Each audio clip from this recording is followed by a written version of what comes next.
Hello, good evening, mad toxic waste. What's happening?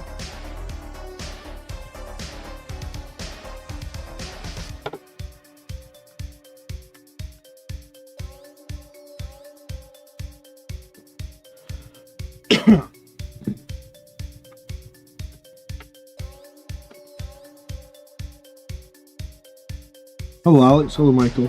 How you guys doing?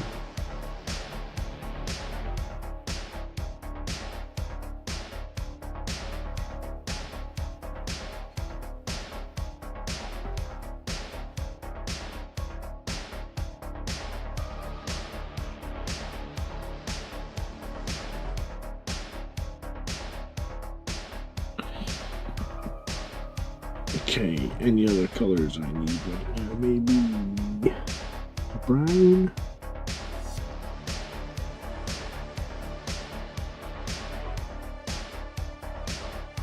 Maybe blue.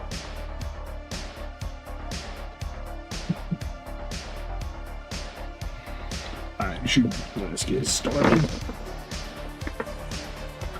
Hello, Jeff. Spring clean day. We usually end up cleaning the house like the first week of Christmas. That's usually when we do our like annual Christmas clean. Hello, McFatson. Do I ever run a tech marine? Sometimes. I probably run tech marine in 9th edition more than I run it in 10th edition, honestly. But I mean, I don't think it's a bad choice, tech marine.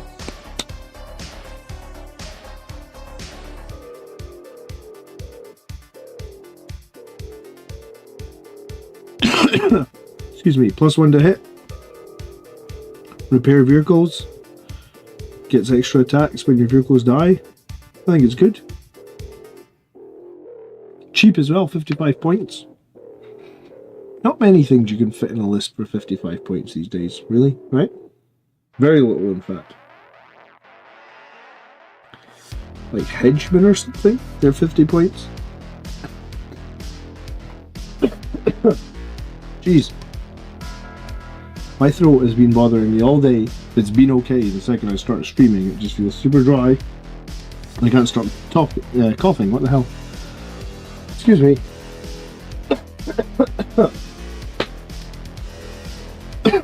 Back in 1 second. Sorry.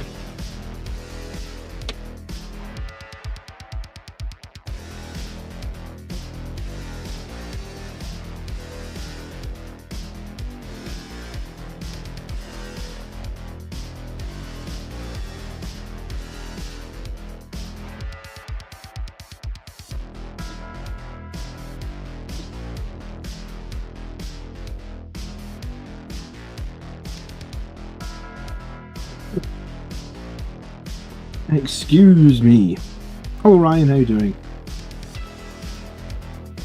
Oh, the crackheads are fighting tonight, are they? Is Andrew still running that stupid 3 Lord of Skulls list?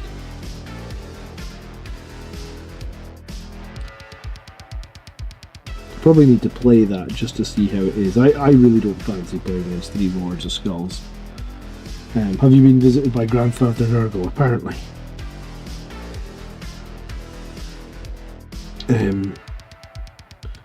February's always like the worst month of the year with kids, because our kids always just pick up every illness that's going around at nursery and stuff. So, is Scouts good in 10th edition? Scouts are great, man. One of the best scoring units in the game, honestly. I feel like any competitive list that I make for Blood Angels has a unit of Scouts. I think they're top tier. I know some people run multiple Scouts. I don't know if you need to run multiple, but I think one unit of Scouts is really great, yeah.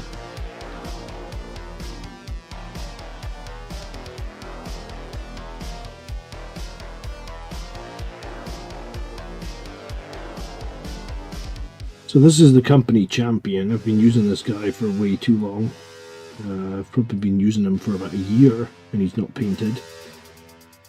Or he wasn't fully painted, right? He's just like battle ready, I guess. So just the other day I started putting down some more colour into this guy to Stovengard and post a 1,000 point list. Cool. I mean, I do list reviews pretty much every Sunday, dude.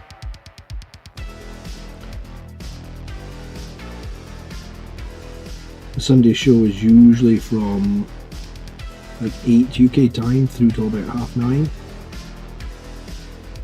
Try and cover everybody that posts lists as well. As you can tell, my voice is probably... It feels like this I feel like I had a cough, and I almost got rid of it, and then I think I just got another one. So, I don't think I did the list show last week. I might not do it again this week. We'll see.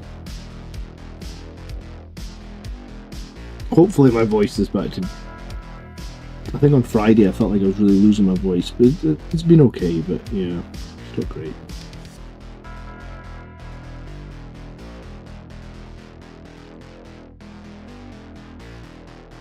February in Scotland sucks for like just germs going around, I guess.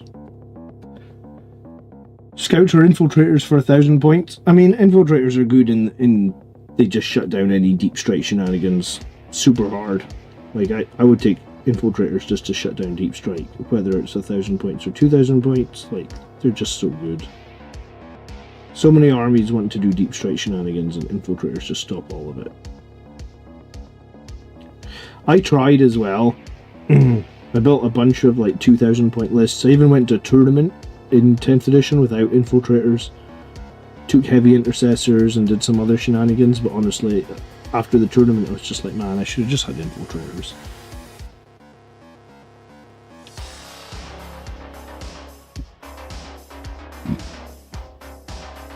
Opinion on Terminators. A lot of people seem to get joy with Terminators. Every time I run them, they seem to underwhelm. So yeah, I tried them in Liberator Assault Group, and I tried them in Angelic Inheritors. Some people swear by them though, right? Like, some people think Terminators are the best unit in the army. They take 10 of them, they attach a Librarian or a Chaplain. You get permanent +1 to wound or sustained hits, and people really love them. I just can't seem to figure... Like, maybe I just use them infrequently enough so that one time when I do use them, they feel underwhelming, and then I'm like, oh, they felt super underwhelming, I'm not going to run them again. Terminators have not performed for me this edition, but like I said, some people love them.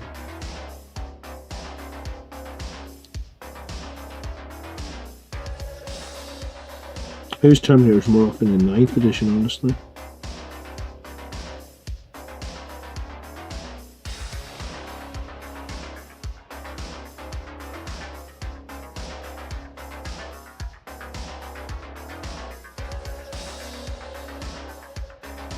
Yeah, I mean, Terminators are kind of like your OG Space Marines, aren't they? I mean, they will be the OG Space Marines in a minute when Tactical Squads go to Legends next edition. I'd be very surprised if Tactical Squads are not Legends in 11th edition, because I honestly don't think anyone runs Tactical Squads. I think they're a waste of a page in the Codex, because nobody runs them, or very, very, like, I guess someone runs them somewhere to be fluffy, but most people just don't.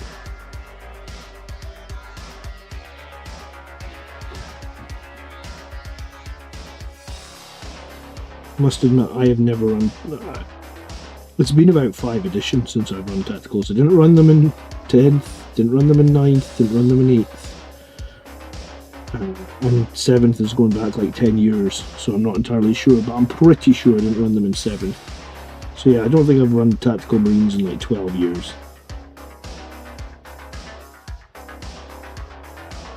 I'd be super surprised if they get 11th edition data sheet.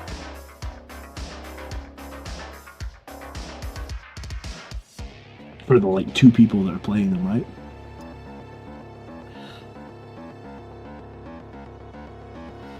Had a game last week and picked up an Eldar Grav tank, 5 Fire Dragons on an Autark with 10 Stern Guard and the Captain.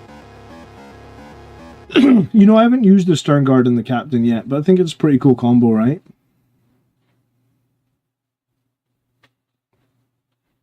How many devastating wounds did you get? Vindicators to Legends? Yeah, that's why the Vindicator rules are good right now, Culgar, so that they can get all the Vindicators sold, so they can then move them to Legends. You didn't realise that?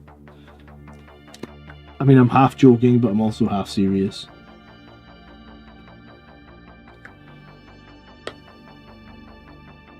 I think Vindicators will be Legends in 11th edition.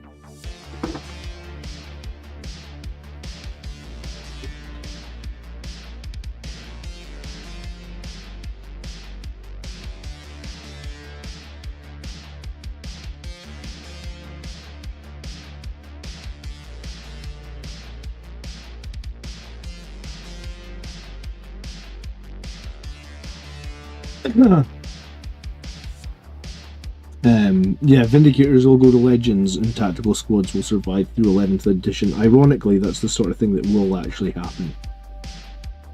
I mean, it makes literally no sense, but yeah, that I could actually see that happening. While we joke about it, you're probably right, McFadden.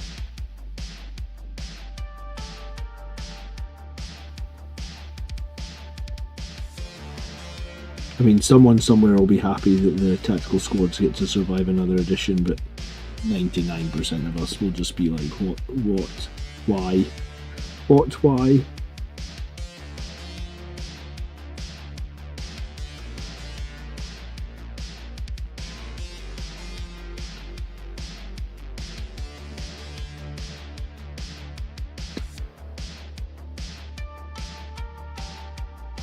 Do you know what is funny as you make a joke of it? There was literally a post on like the 40k Reddit, like I think it was this week, right? So someone on the 40k Reddit had said like that they'd, what did they say? They said they'd bought a Razorback, right? Like they'd gone into a Games Workshop store and they'd purchased a Razorback, and then like they're a new player, so they got home. I don't even know if they had the codex at that point. But like he was on Reddit saying like, I've bought this Razorback and people are telling me that I can't put any units inside it. All the units I've got can't go inside it. So why on earth did I purchase this Razorback? And I was like, yeah, that sounds like modern 40k, where you are selling a tank in your stores, but apparently 90% of the models that you would think fit in said tank do not fit in said tank. Well, sorry for the guy. Not a great first experience for a new customer, right?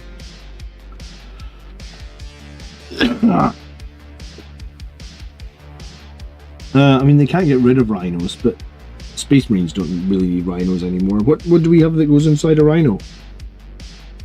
And don't say Tactical Marines. You're not allowed to say that. What do we actually have that needs to go inside a rhino?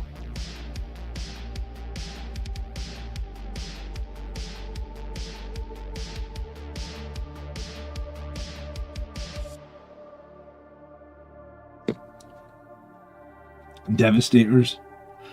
Sure. I mean, like, one or two people are playing Devastators, I guess. Again, I can't remember. Do you know what? Apart from that one try with the Devastators after seeing Jack's Angelic Inheritors list, I think I hadn't run Devastators since like 7th or 8th edition. Definitely didn't run them in 9th. Definitely didn't run them in 10th.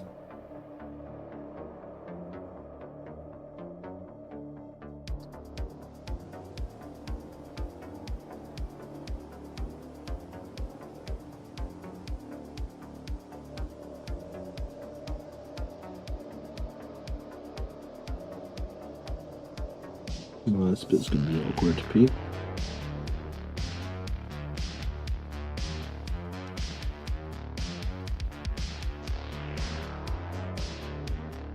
Damn, Sword Hilt's in the way.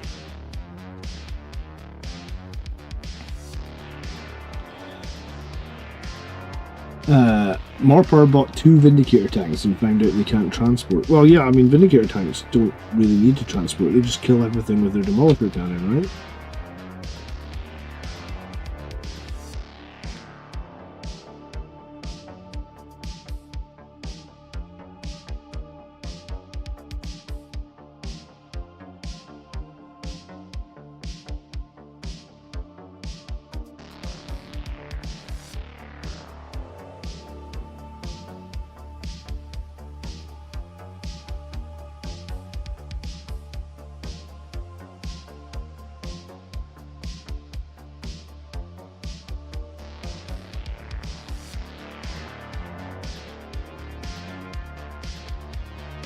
Can you run rhinos with Deathwatch units? Yeah, I think the Deathwatch kill team can go inside a rhino. I guess that's an exception.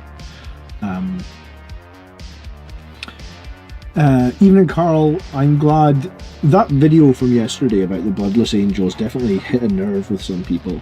I mean, I was half joking when I said, what did I say? Like, Vanguard vets have jump packs now, so they certainly can't go in a rhino anymore. Maybe when they didn't have jump packs, like they only have, you can't do Vanguard veterans without jump packs anymore.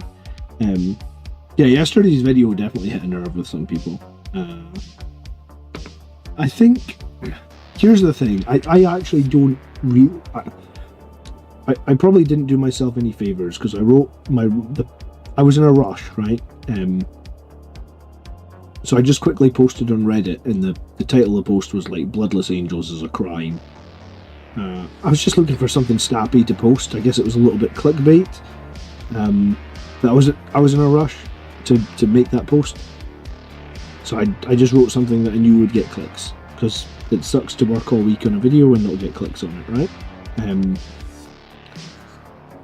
But like, I actually don't think I really care about people playing Bloodless Angels. I think people were like, but it gives us more options and blah blah blah blah blah. And I was like, yeah, I actually don't think I care if you want to go Bloodless Angels.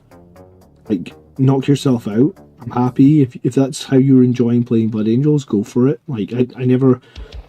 We keep telling my daughter, don't yuck someone else's yum. You know, like if somebody else likes something, don't you go around saying, oh, that's yucky. I actually don't care if people enjoy Bloodless Angels. What I care is that we all spent $200 or $300 on a Blood Angels Codex and starter box and new models like Astrath and the new Death Company with the Eviscerators and all this, and their dog shit. That's what I care about.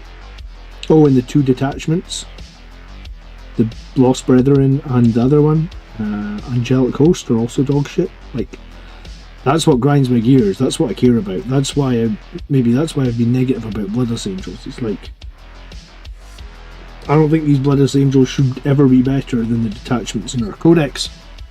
And if our codex is that bad, then I think our codex should have. I thought the codex should have had a buff last time round. Like, nobody plays those new Death Company characters. Nobody. They suck.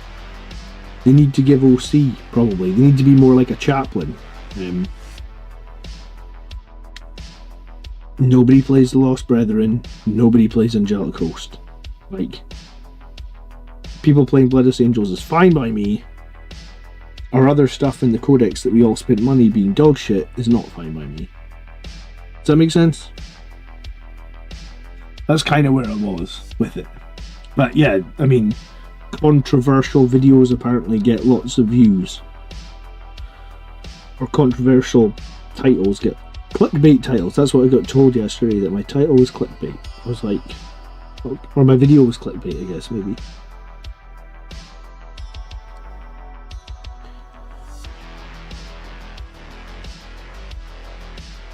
Maybe someone from Games Workshop watched it and know now that the Blood Angels community would like somebody at some point to maybe look at the 2 detachments that nobody plays and spend like 5 minutes thinking about how you could make them better, because I have a host of like I could make those detachments better in like 5 minutes. There's been so many comments on the channel like, this is what the detachments need, this is how you can make them playable. It's just completely ignored. Evening, Marius, how you doing?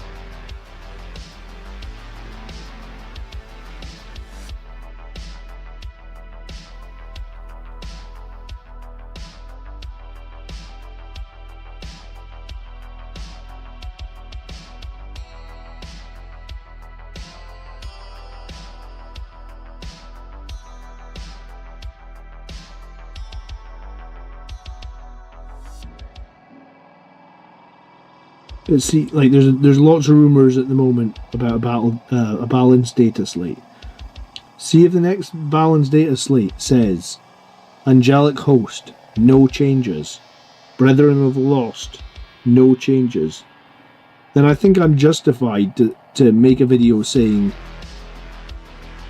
this sucks, right? Like, why is there no changes? No one's playing those detachments.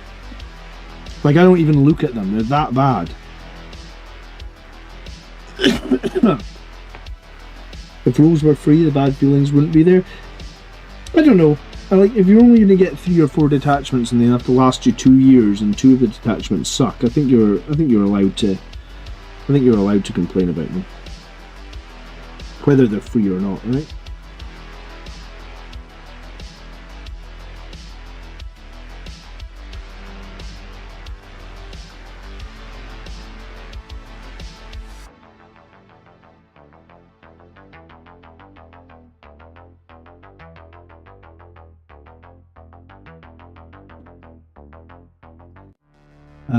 If bloodless angels get gutted, we will receive compensation buff. I mean, there's no guarantee, Master of Dolphins.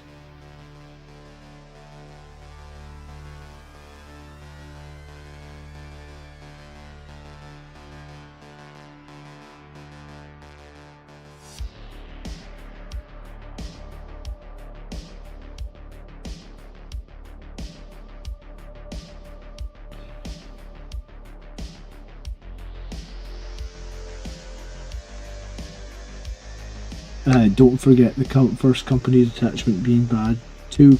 Yeah, do you know what that I mentioned? Like, I could be wrong here, and I am quite often wrong.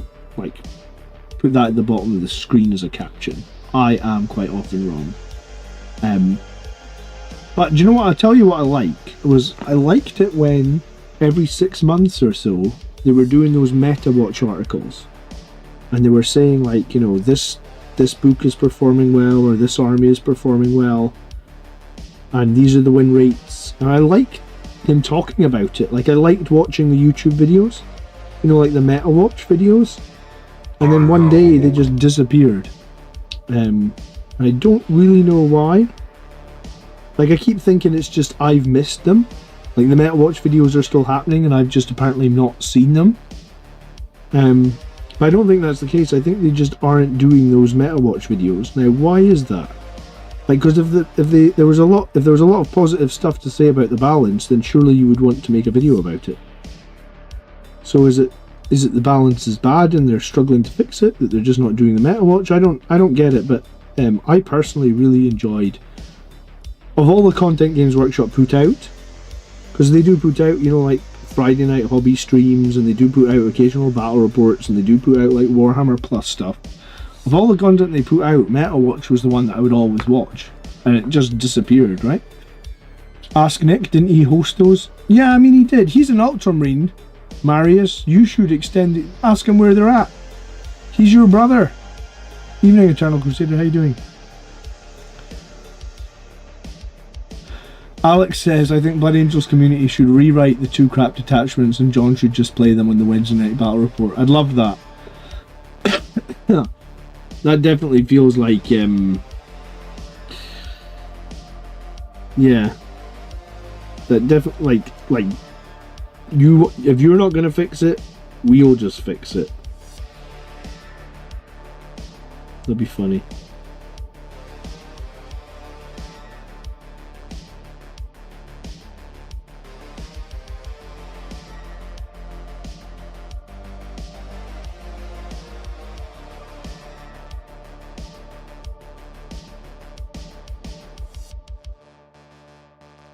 Thanks so much for 7 months of membership, Alex. I do appreciate it.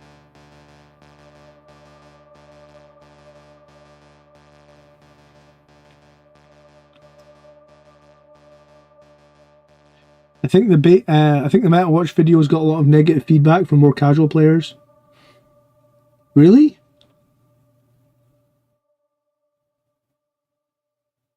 Where? I mean, they don't have to watch them, right? Like, if I'm a casual player, why am I watching Meta Watch? There's plenty of other content, like I said. Like, the Meta Watch was the one that I enjoyed watching. The one that you know, the second I got the email, like, new Meta Watch, I was like, oh shit, I'm watching this. Whereas, like, I'm sure you guys are on the Games Workshop email list. They email me, like, every single week, multiple times every week, and I guess I'm desensitized, or I'm numb to a lot of the noise.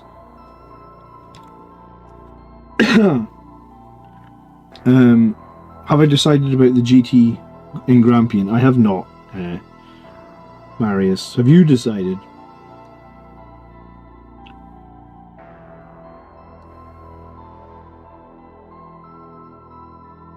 I should probably ask my wife and start planning for it if I want to go though.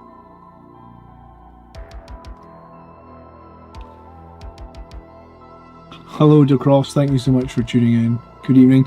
If you guys get 2 seconds tonight, I would appreciate it if you could drop a like on the stream, because likes basically make the YouTube algorithm realise that I'm not shit at content creation, and does help me out ever so much. Always try and get 100 likes on the battle reports, and see if you get 100 likes. It is actually really meaningful. Like, I get a lot more views on the battle report if I get to 100 likes when it's live, you know. So do really appreciate it if you could press the like button at some point.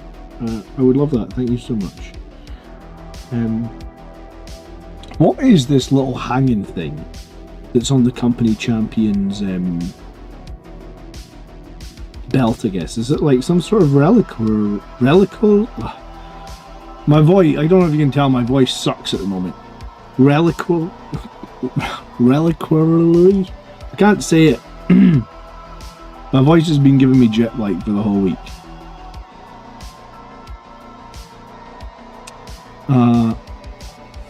I thought it was good when they showed win rates, because I thought it meant that they looked like they were listening to people, and they were more touched, more switched on for the meta, maybe. Like when they just stopped caring about win rates. Show me a Horus Heresy miniature on, I'll like your YouTube stream. Okay. Here's one. This is my other company. So this is the 40k company champion that I'm painting right now. I was potentially going to have a second squad of company champions. This is an ancient model, and it was obviously put on a smaller base, which I've base extended. There you go. And the sword is a bit bent. Like, it's not... Every time I try and straighten this fucking sword, it just goes back to being bent. So there's Horus Heresy. That's what's great about Horus Heresy. Your weapons are bent, and they will not stay straight. But thanks for watching. A deal is a deal. I really like company heroes, man. I am really very tempted to run 2 squads of company heroes. I really do love them.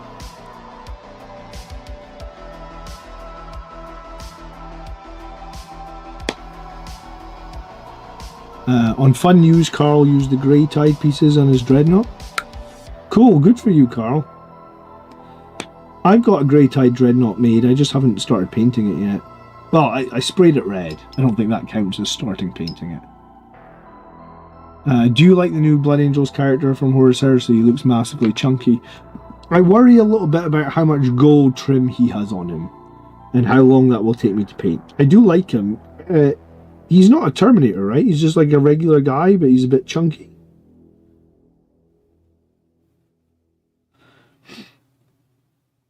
I thought he looked cool.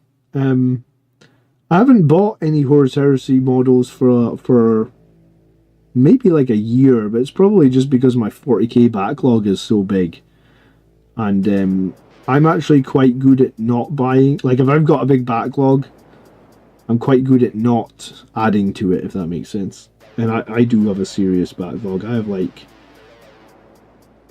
probably have like 100, maybe like 150 models that are like half painted or battle ready. That, you know, I would say this guy is battle ready. So I've got another 150 of these guys to take from whatever you would call this much painting. I call it like battle ready, 3-color battle ready, to take them to finished. And it takes me, I don't know, like probably like 5-6 hours a character.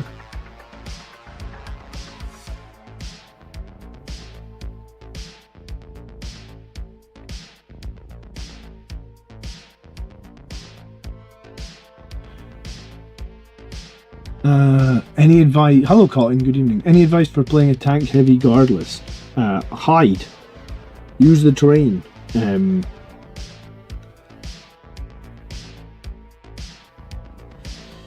Tank heavy can be hard though, because like if you don't have a lot of las cannons in your list and you're all reliable on melee damage, Blood Angels aren't Blood Angels melee units used to kill everything. These days they're not super effective against like tanks, high toughness stuff, right? You only get one red rampage per battle round. Death Company being a bit weaker at the moment also hurts. Like before, you could just take crap loads of 5-man Death Companies with Power Fists and throw them at tanks, and they would pretty much always kill tanks, right? But like, you can't really do that at the moment. I think 5-man Death Company need a bit of a points drop. I think they're too expensive. Maybe like we're talking about it this week. Maybe like 115 points for 5 Death Company would be a good number. 130 feels like it's too expensive. Especially when you typically have to have a chaplain within like 12 inches for them to be quote-unquote useful.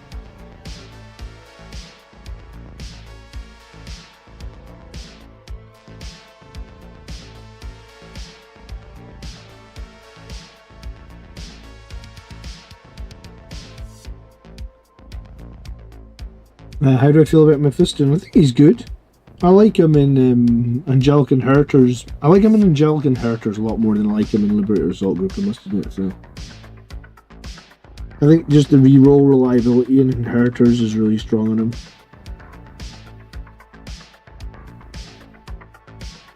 him.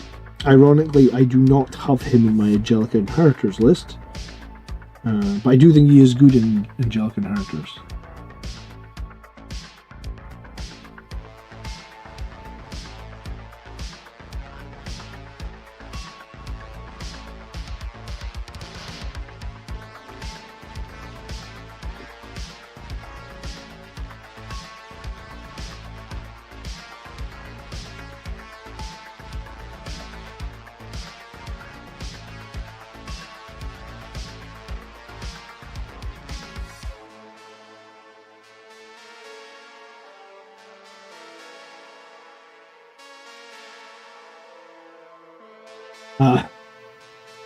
Yeah, I think that they should have done.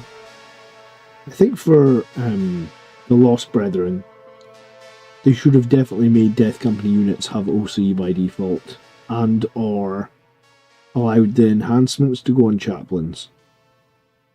Because all the enhancements for that detachment go on Death Company captains, and Death Company captains are, for the most part, underwhelming, or like, you know, when you build a Blood Angels list and you look at the codex,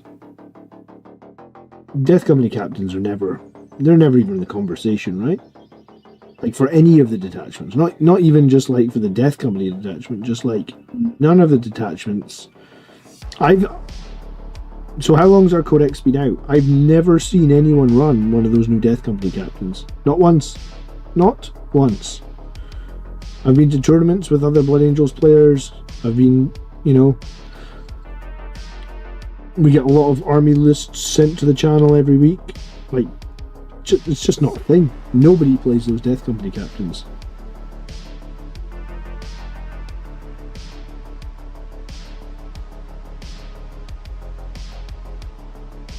Maybe there's some mad skew list where like one person somewhere across the globe is playing them, but for the most part, 99.9% of Blood Angels players are just completely ignoring those Death Company captains. Hello, Resurrect, how you doing? I like the Sanguiner more in Angelic Inheritors as well, yeah. He's pretty reliable. Like, I used him this week. He's pretty darn reliable in Angelic Inheritors.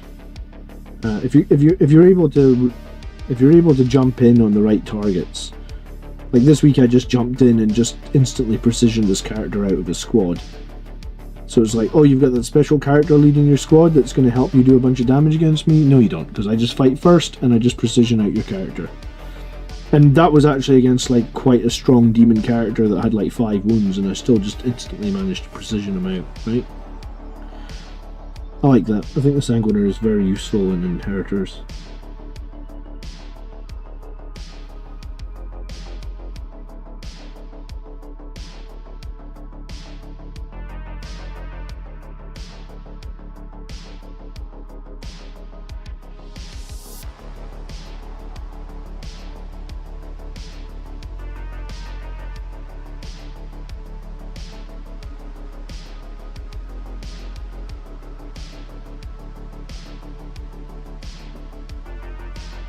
The Judasar should be allowed to lead Death Company on foot. I mean, that would make sense. They are chaplains in training, right? From a lore point of view, that would certainly make sense, Alex. But a bunch of the attachments don't make sense. Like the fact that the Sangari Priest can't join Blade Guard. I feel like if a Sangari Priest could join Blade Guard... I never bought that new Sangari Priest model that came out this year. Yeah, it was this year, wasn't it? I just wasn't interested. I didn't think there was anything good for him to lead. But I feel like if the Sangari Priest could have led Blade Guard, I would have been straight out there. I've got like 10 Blade Guard. I really like Blade Guard. That would also give you the option to do Fight First Blade Guard with the Sangari Priest. I think that would be super dope. I don't know why. I don't know why. Especially, I think Sangari Priest is on the same size base as Blade Guard as well. So it's not even like the base size is different. It's like everything about that would just work. But for some reason, we just didn't get it.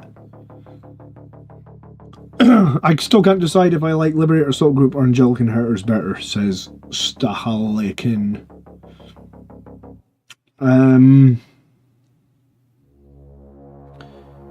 I think I like them probably about evenly. I think Liberator Assault Group is probably easier to play. Because it's just like, all you need to do with Liberator Assault Group is like, I just need to be charging. So in some ways, Liberator Assault Group is an easier detachment to play because you know exactly what you need to do in the tin, but the flip side of it is your opponent will also know exactly what you're going to be doing. It's like, oh, I'm playing Liberator Assault Blood Angels, well I guess they want to charge me, right?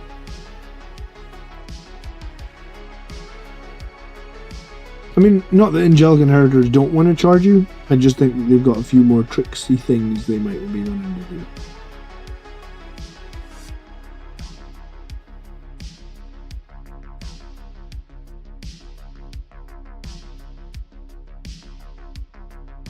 Always be charging, yeah. That has been the way to play Blood Angels for the longest time, hasn't it?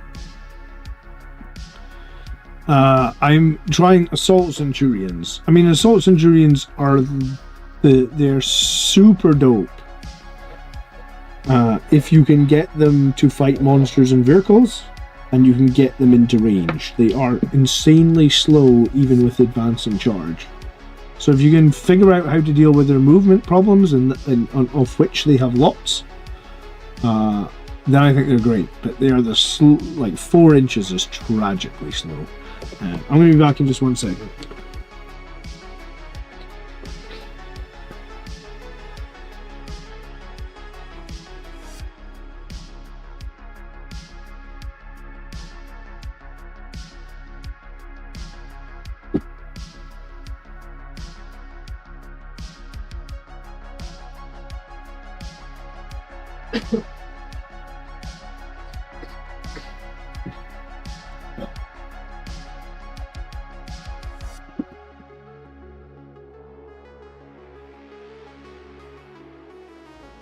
Sangari Priests are indeed sad.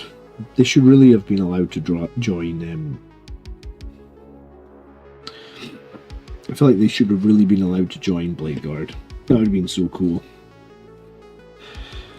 In some ways, it turns the Blade Guard into like Sangari Guard almost, right? Because it would give the Blade Guard AP3.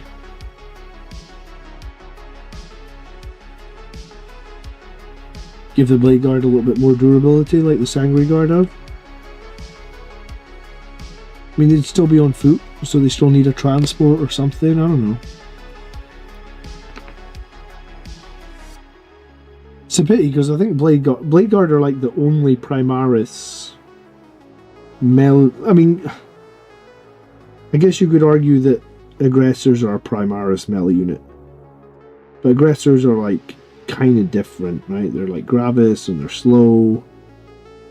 And they do have a bit of shooting. I mean, Aggressors are good in Blood Angels if you can use their Power Fist, right? They're still good. But Blade Guard, maybe they just fit the lore better, right? Like with their big sword and shield, and they feel, you know, like their mastercrafted power swords in some ways feels almost like an Incarmite blade. I don't know. I feel very sad that Blade Guard didn't get to attach to Sangari Priests. I think that could have been a very popular combination. And I mean, maybe that's the combination that makes the Sangari Priest worth the points you pay for him, right? Because at the moment you pay like 100 and some points for him. I don't think he's worth anywhere near 100 points when he doesn't have anything. He doesn't have anything he can attach to that does more than a single damage on a swing, right?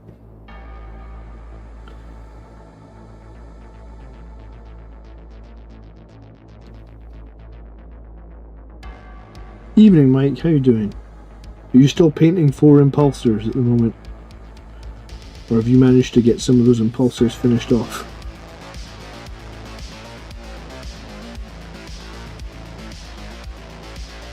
Mike painted one of my impulsors, which I unboxed on the channel. And Mike had magnetized it so it could be used as a gladiator tank as well. And the second I unboxed it, he said that he just got loads and loads of messages from people wanting impulsors commissioned. So at one point he was doing commission. He was doing four impulsors in tandem or something. I can't imagine doing 4 impulsors in tandem. You're a machine, Mike.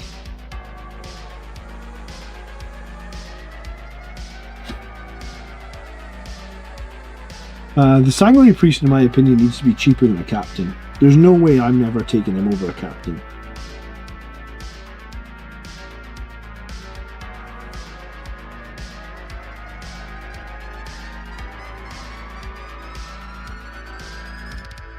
So, until his rules are either better than a captain, which I don't think they will get changed to be, he needs to be cheaper than a captain.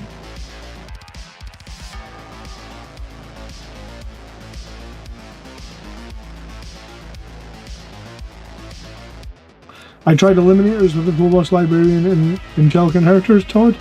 Yeah, so... Which version, Todd? The last Fusel version or the Sniper Rifle version? And what made them good in Inheritors?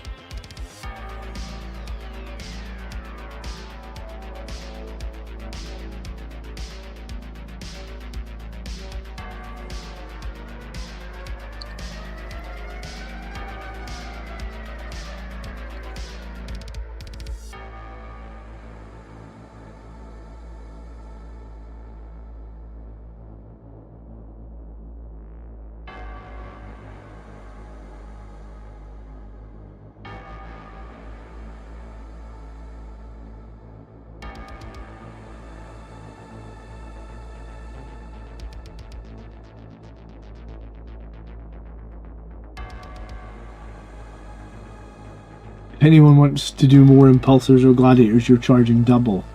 Do I have to pay double, Mike? Because I still have one to do. If he had a jump pack, would you attach him to the Sangre Guard? Yeah, but I mean, he's not going to get a jump pack back. He's not.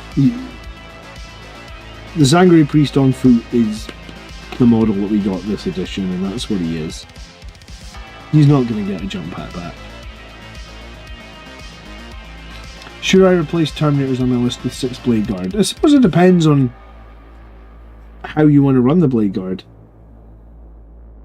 I feel Blade Guard and Terminators are pretty interchangeable. They're very similar.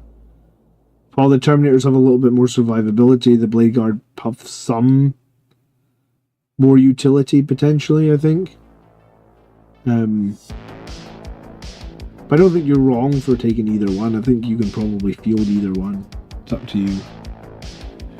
That's very kind of you, Mike. I appreciate it. I was going to say, I could share your Facebook page on the stream, but I don't know why I need to, because you've got... I need you to actually share my damn Facebook page. You've got 13,000 followers on your Facebook page now, Mike. You're a machine. Good for you. I can't get my Facebook page to I've been trying to get mine to 1,000. I cannot get it to 1,000. If anyone wants to check out Mike's painting, that is his Facebook page. Mike's my commission guy. When I don't have time to paint Blood Angels, I just get Mike to paint them for me. But unfortunately, he's burnt out of impulsors.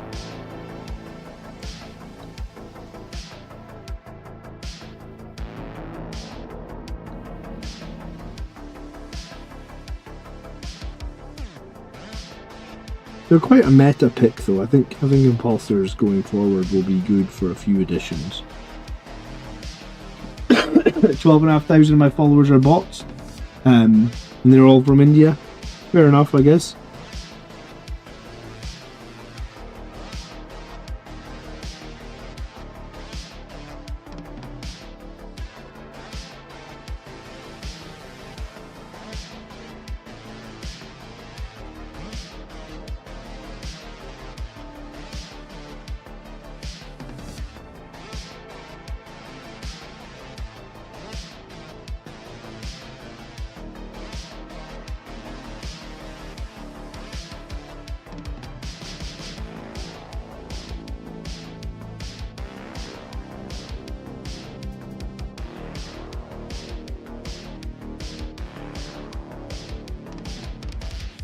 Oh, you just commissioned someone. You should just use Chat GPT, dude. It's fucking crazy now. I don't know if you've used Chat GPT recently, but like...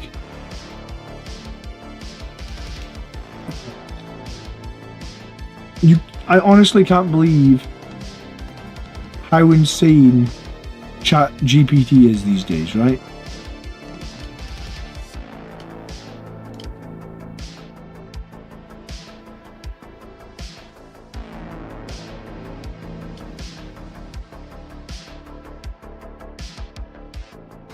Let me see if I can share Chat GPT. Watch this. It's honestly fucking insane, right? Just go like, like, please make me a logo, which is an image, 1,000 by 1,000 pixels, for the Blood Angels Commander YouTube channel. If you can, put a chainsword and a Space Marine helmet into it. And then be polite to the AI, because let's face it, in 10 years time the AI is going to take over the world with Terminator, and it's going to remember if you weren't polite to it. So notice I've said please and thank you. Chad, thank you so much for the super chat. I'll read it right after we see what the AI comes up with. I can generate an image for you, 1,000 by 1,000 pixels, featuring a Space Marine helmet and a chainsword fitting the Blood Angels Commander's theme. Give me a moment. BASW, you aren't playing them if you don't take chapter-specific units. You are advocating for them to be auto-includes. It's like, why pay for a new logo, Mike, when ChatGPT will just do it for you in 5 minutes flat? I paid for my logos, and I honestly think that I'm going to try and keep firing, because you can iterate on that, right? Is that a free account? Yeah, that's free, man. I have a subscription for ChatGPT at work, because I use it at work to like analyze like spreadsheets with thousands of rows and get trends and stuff. But the free version is still dope, right? Chad, hot take maybe. You and many others argue if you are playing a chapter, Black Templars, Blood Angels, Space Wolves, you aren't playing them if you don't take chapter specific units. You are advocating for them to be auto-includes. I agree. Chad, thank you so much for the $20 super chat. I just think... See, I was trying to say it earlier in the stream. It's not exactly a chainsword. I'll tell it, try again and fix the chainsword. It looks more like a regular sword. And also put the text Blood Angels Commander into the logo, right? Let's try again. Oh, sorry. Here we go. It's trying again. Yeah, I think if you... I have awoken. I still didn't get the chainsword. But I mean, that's a pretty cool logo. I like it. I mean, I maybe like it more than the one that I paid for, right? I don't know what the dollar sign in the middle is. It's just like, this dollar... is that $1? I don't really know what that is. I think that's just like give me all of your super chats all the time. Yeah, that's what this is. This is a reminder to give me give me those sweet YouTube dollars. I don't know. I mean, it's AI, but what's the legality of using the output as your logo? Good question, but I mean, I feel like if the Chat GPT did it for me, I mean, that's a good question. I don't know.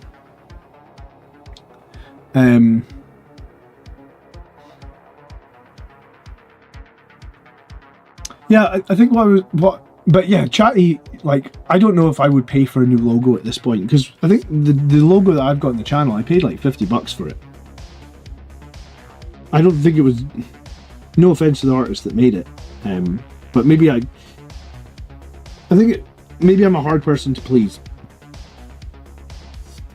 So I think if I was going to do one, I would just sit with ChatGPT and just generate and generate and generate. Don't support the Skynet? Well, here's the thing, Skynet's coming whether we like it or not, right? Me not supporting it's not going to change anything.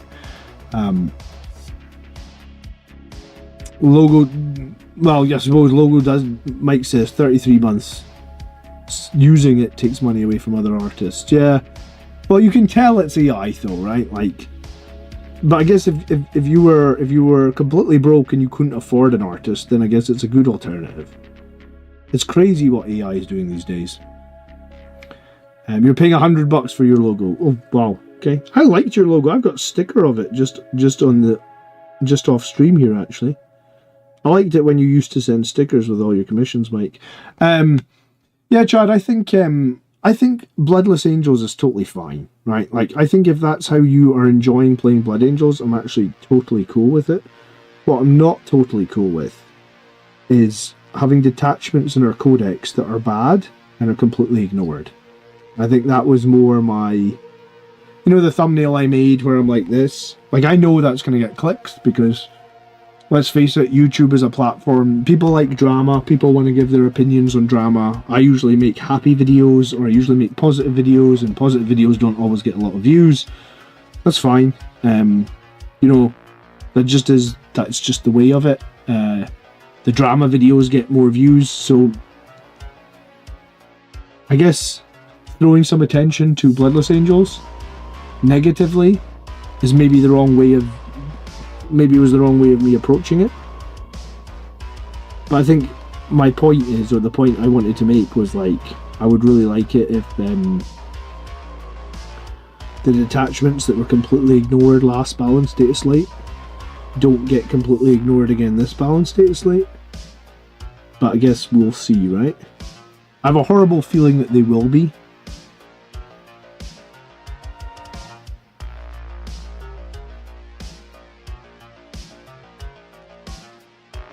I guess we'll see. You think I should play Bloodless Angels one time? I mean, I totally could. I mean, that's...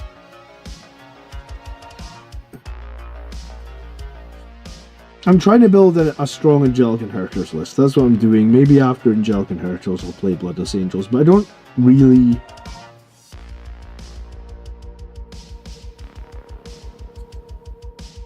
I don't know what I'm trying to say. I'm much rather a fan of, let's actually address some of the problems in Codex Blood Angels and with some of the characters in Blood Angels than just have to basically play Red Space Marines, right?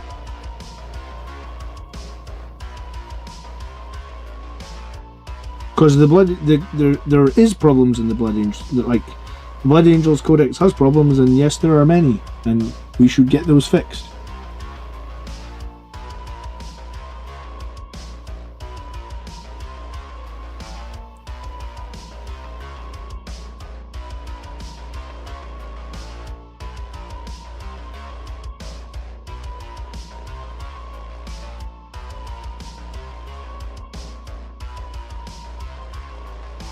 Yeah, I think I agree with you, Chad. Like, any faction that has crappy faction-specific units should get those fixed. Like, that should be a priority for Games Workshop. Speargrass coming in with the $10. super chat. Do appreciate it. Morning, Speargrass. Keep making positive videos. I'm here for the good vibes. My Blood Angels will become a force to be feared in our gaming group. Thanks to your help. Angelic Inheritors has been so much fun. Yeah, I plan to make positive videos, dude. You know, the video that came out with me holding my head in shame, I don't know if I deal with people in the negative criticism very well at all. Like, I feel like I always have to defend myself, but I guess if I make those negative videos, then that's the side effect of doing that. So yeah, it's not my jam. I do want to highlight that I would like Games Workshop to address the fact that there's 2 detachments in the Blood Angels books that are super rubbish. And I guess that's sort of the reason that I've got beef with Bloodless Angels. My beef is more with their 2 useless detachments as opposed to beef with Bloodless. Does that make sense? Did the video perform well? Massively well. It's like, normally in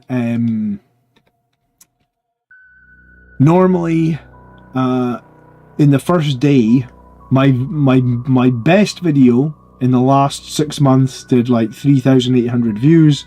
That Bloodless Angels video did like 6.6. So it did about 6.6 divided by 3.8. I can't do that in my head. It did like 73% more views than what I normally get. Yeah, like, I could actually show you the YouTube analytics. I don't think there's anything that's not going to share anything too scary.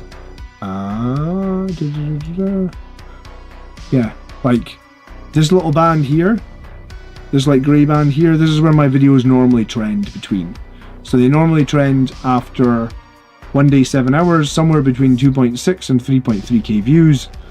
The Bloodless Angels video, 6,500. So I guess holding your head in your face, pretending that you're really upset, almost doubles your views. That's the messed up thing about YouTube, is like, negativity, man, performs so well.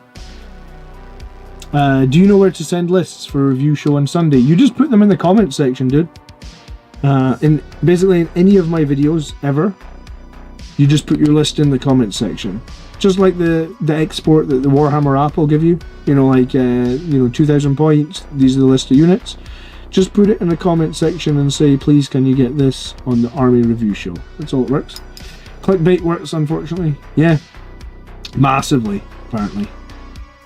So personally, I've actually unsubscribed to a bunch of creators that only make negative content, because I just would rather not watch negative content. I don't know if that video was all that negative, but I guess the thumbnail and the title that I gave it essentially made it clickbait, I guess. I thought that video would just do well because it was first and second place. I would have probably done well. That video would have probably done well for me even if it wasn't, because that may be the first time I've seen a super major where Blood Angels were first and second. So I possibly didn't need to hold my head in my hands, but I felt like I wanted to, because I felt like the 2 detachments in our codex should get some damn love, and I want them to get some damn love, because I'd like to have more detachments or more options to play.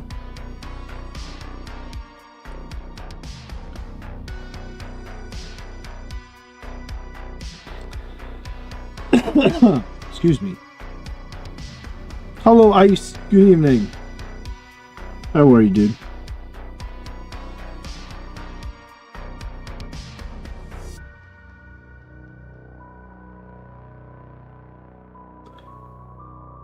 I'm gonna be so mad if Blood Angels get a nerf because of Bloodless Angels.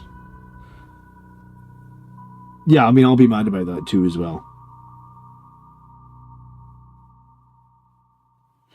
Here's the thing though, Bloodless Angels is probably massively pulling up our win rate, right? Like, so if Games Workshop are looking at the Blood Angels win rate in a vacuum, which I think they do, they just go like, oh, Blood Angels have a 50% tournament win rate, they are fine, they are balanced, they are 50%, right?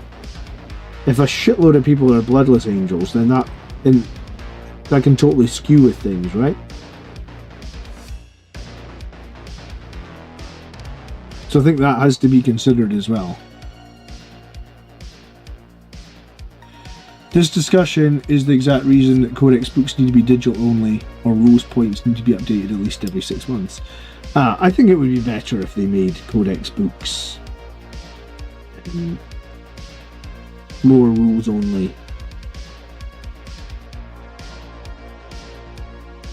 Get points and stuff into digital. I agree.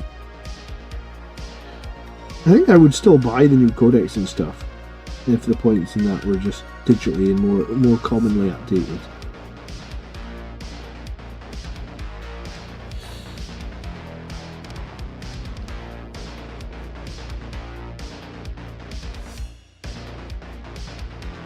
When's the next update? The rumour mill, there was apparently rumours that like last week there was going to be a balance status late.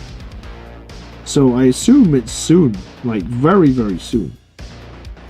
Like next week sort of soon, or maybe the week after sort of soon. It definitely seems like the balance status late is going to be very soon.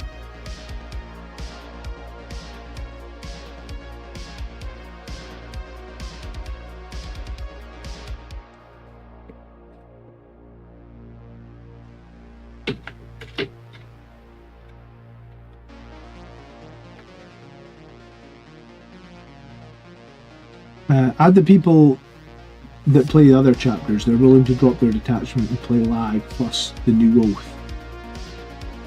I suppose, yeah. I mean, if lag plus the new oath is very good, it really skews with the Blood Angels win rate, doesn't it?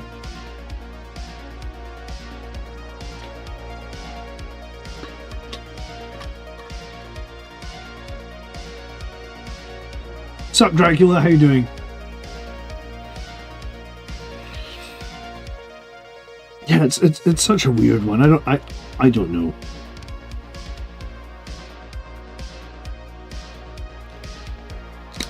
What's Miles cooking up with his pointy ears? I do not know. I don't know if you know this, Hadley, but I bought Miles' Eldar army. Miles no longer has Eldar. Those fully painted. He had 5,700 points of Eldar. And they were fully painted, and they're all made, and they're all magnetized, and they were in like those trays that are magnetized as well. And he said that he wanted to sell it for 300 like British pounds. One sec.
Alright, see you in a bit. Good night. Sorry, just my kid hasn't been super well, so I just wanted to just hear him coughing. Yeah, so I bought all Miles' Eldar for an absolute bargain in my opinion. 5,570 points for like 300 bucks. Like the guys on the Grot's channel were like, when are you committing to playing the Eldar? Well, I bought a box of warp spiders, so that I could run that new Warp Spider character. But like, maybe in 6 months' time, I'll play a game of Eldar, my first ever game of Eldar since 2nd edition, something like that. I'd like to play a game at some point. I feel like I'd like to win another tournament with Blood Angels first, though.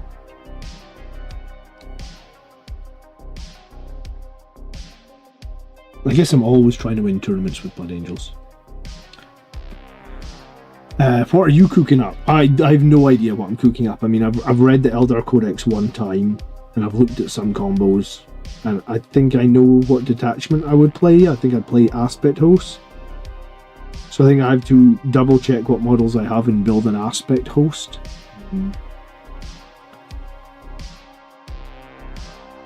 Drew says, how do you field Sangray Guard? So I think if you're playing Inheritors, you should field 3 squads of 3. I think that's crazy strong in Inheritors, and I think you should do 2 of them led by captains, 1 of them led by Dante. If you're doing Liberator Assault Group, I think you can do a squad of 6. I think you maybe even kind of need to do 1 squad of 6, probably led by Dante. But then you could definitely do, like in the tournament I went to recently, I did a squad of 6 led by Dante, and then I did a squad of 3 led by a captain. So technically both my Angelic Inheritors and Liberator Assault Group lists both had 9 Sangray Guard in them. 6 and a 3 in Liberator, and a 3 and a 3 and a 3 in Angelic Inheritors. I think that's probably what I would recommend. I felt like it was good in both. But I think if you practice, there's probably some other iterations that are good as well, right?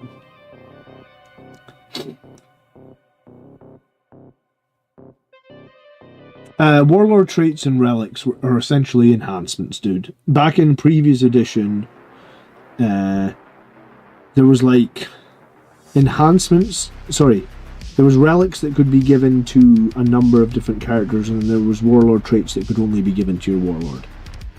And they basically all got replaced with enhancements. While you get like, what is it, like 4 enhancements per detachment, you used to get like, I think you used to get like 6 warlord traits to choose from, and I think you got I think you got 6 warlord traits. I don't remember how many relics you got. I think it was loads of relics actually. I think there was like 10 relics. And sometimes the relics didn't need to be put on characters. So it was like you would put a relic, it would be like any model that's got like a mastercrafted bolt gun could get like a special named bolt gun, or any model that's got a sword. So you used to be able to put essentially enhancements on like the sergeants of a squad, if that makes sense. So it's just a little bit more customizable, or a little bit more, just felt like it was a little bit more of an option. But in the grand scheme of things, I think enhancements is kind of fine. I don't think we lost too much with the change from warlord traits and relics. If anything, enhancements is maybe just a little bit simpler to understand. So for me, it's not really a big deal that they changed those. But yeah, you could also sometimes even put like 3 of them on one character. So like I had a bike character that was a bit batshit crazy. He had like every turn he could re-roll, I think it was 1 hit, 1 wound, 1 save. So every single turn you could re-roll a save. You could also give him a 5-up feel no pain just all the time. Because he was on a bike, he had like 7 wounds and 5 toughness. And then once per game you could activate your 3-up invulnerable save on him. So it was like you had this crazy bike character, 7 wounds, toughness 5. You know, when he gets gone on, you ping his 3-up invuln save. You can reroll 1 save for free every turn. So you'd obviously reroll 1 3-up invuln. You could pay a CP to reroll another 3-up invuln. Then anything that comes through, you're on a 5-up feel no pain, and you've got 7 wounds. And because you could reroll hits and wounds as well, it was crazy. That bike character was one of my favourite models in 9th edition. It was a bit crazy though. It's a lot of rules, yeah. It was getting a bit overcomplicated. I guess that's why they simplified it. Here's the thing though, like they simplify things. You know, every few editions they simplify things, and then complexities work their way back in, and then everything gets simplified again. So who knows? Maybe next edition you'll get some sort of an pseudo, you know, like maybe some enhancements can be given to squads rather than characters. Who knows? Like I said, it gets simplified one edition, it gets expanded on the next edition. I feel like it happens every time.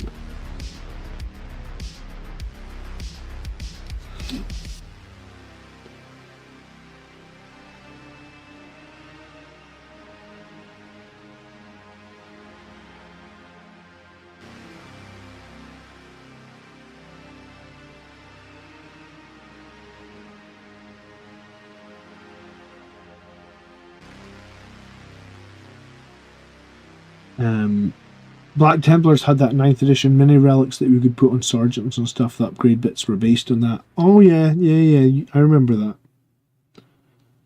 Blood Angels definitely had some stuff as well.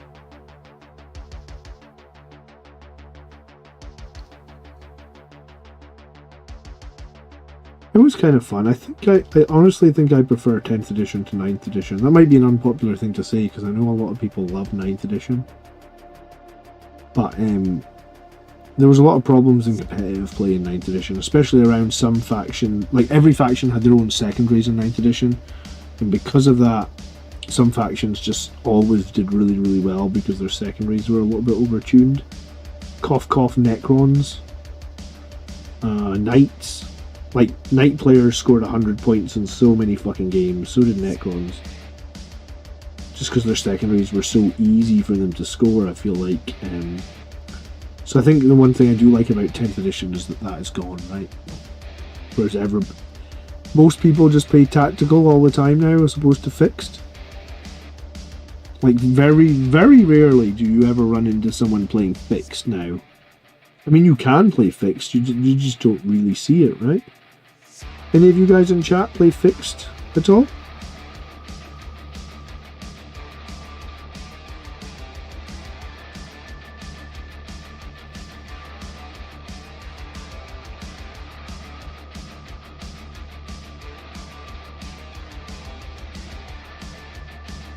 Alright, Mad Toxic Waste, no problem. Thanks for submitting a list. There wouldn't be an army list show without everybody submitting their lists week on week, so I appreciate it. Back when my channel was very small, some of the initial weeks I basically had to beg, like someone from Reddit. I'm like, someone would post about it on Reddit and I'd be like, please submit your list to me.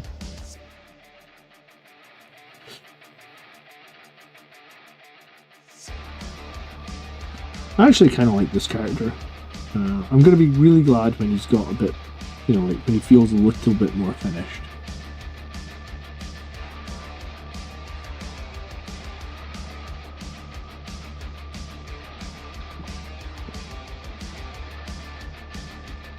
When do you think Vindicators will be legends? 11th edition.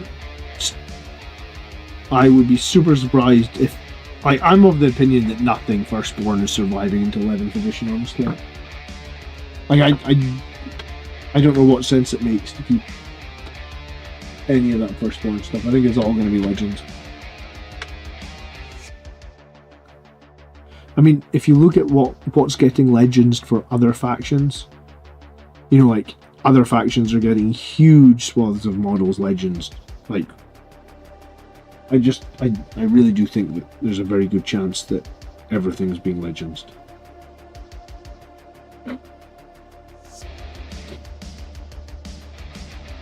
I mean, there's very little that even can fit in a Razorback now. Rhinos are, like, I can't remember the last time I saw a Rhino or a tactical squad. The Flyers occasionally. I don't know.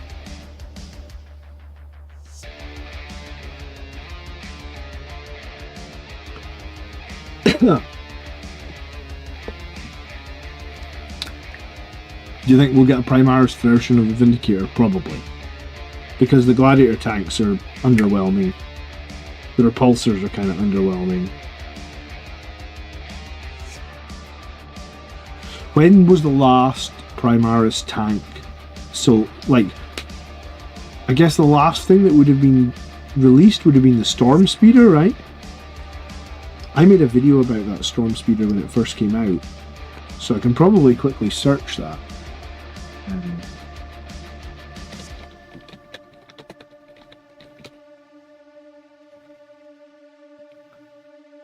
Storm Speeder. Maybe it's 2 words, was it? So I made a video about the Storm Speeder January 2021. Was it the last?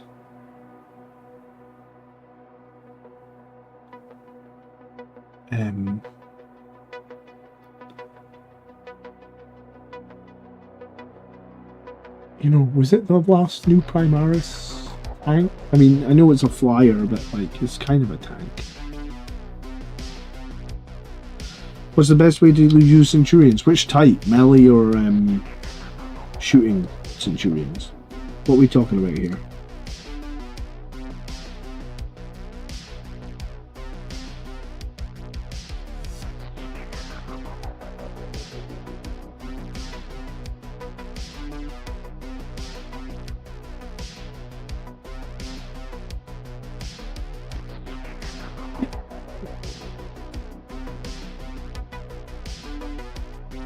Did the Gladiator come out after the Storm Speeder? Do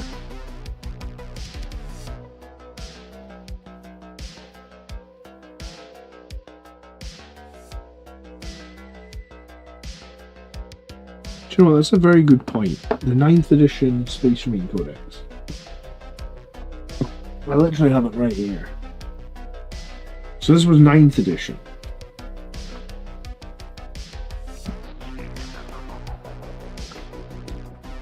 So tank-wise or vehicle-wise, we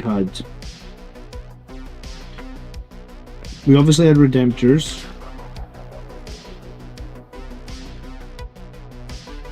We had the Storm Speeders, they're in the Codex.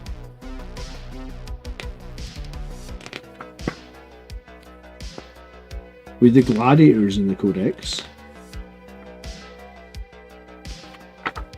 We had the Executioner in the Codex. So all these things were out in 9th edition then. Because that's a 9th edition book, is it not? Now I'm doubting myself.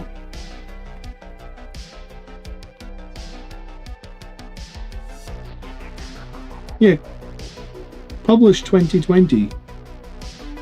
So we haven't had any new Space Marine vehicles then for 5 years. Actually, if I remember correctly, I think when that Codex published in 2020, the Gladiator tank actually wasn't available yet. It was in the Codex, but you couldn't actually buy it. Does that ring a bell for anyone? I feel like that rings a bell for me. I think that was what it was. It was like it was in the Codex, but it wasn't on sale quite yet.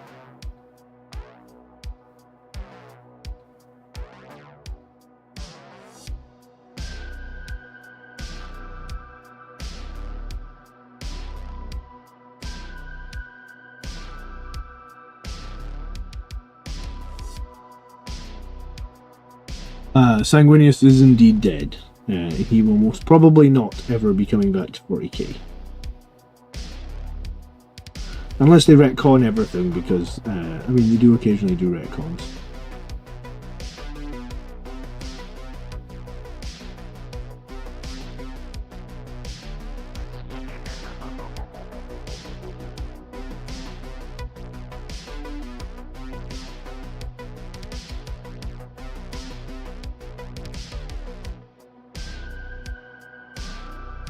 I will rage quit. You will really rage quit if he comes back, will you, Mike?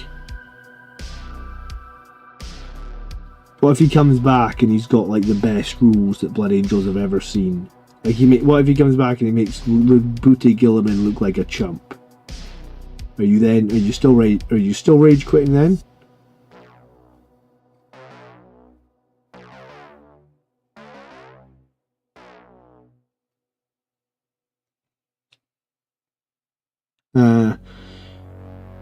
Well, Assault Centurions are great, but they're so slow. And then I think Centurions with shooting weapons are kind of tricky because they can't shoot their heavy weapons if they get trapped in combat. So the Centurions with guns probably work best in the Vanguard detachment. Because the Vanguard detachment is a way of like picking them up and putting them down every turn. But, I mean, I've played Assault Centurions and Blood Angels multiple times this edition. And I think if you pop them inside a transport, be it a Land Raider or a Repulsor, and get them across the board, I think they're very, very strong. And the three Centurions with Oath of Moment will honestly take down like a 30 wound knight every turn. But they're just so darn slow with their 4-inch move. So getting them where you need to be is super challenging. But if you can get them there, they're the best unit we've got in terms of damage output, right? Rebuti looked like a chump anyway. I liked it last edition when they let you run a Rebuti with Blood Angels for the Arcs of Omen season. I actually had a lot of fun doing it.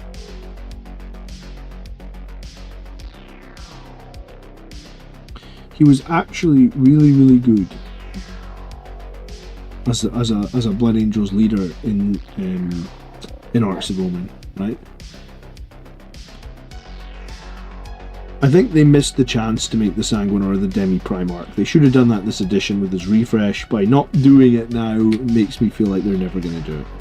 This was the perfect chance. The Sanguinor was getting a brand new model like everybody else. It could have been much bigger, it could have been much more epic. I guess they didn't want to do that for whatever reason, right?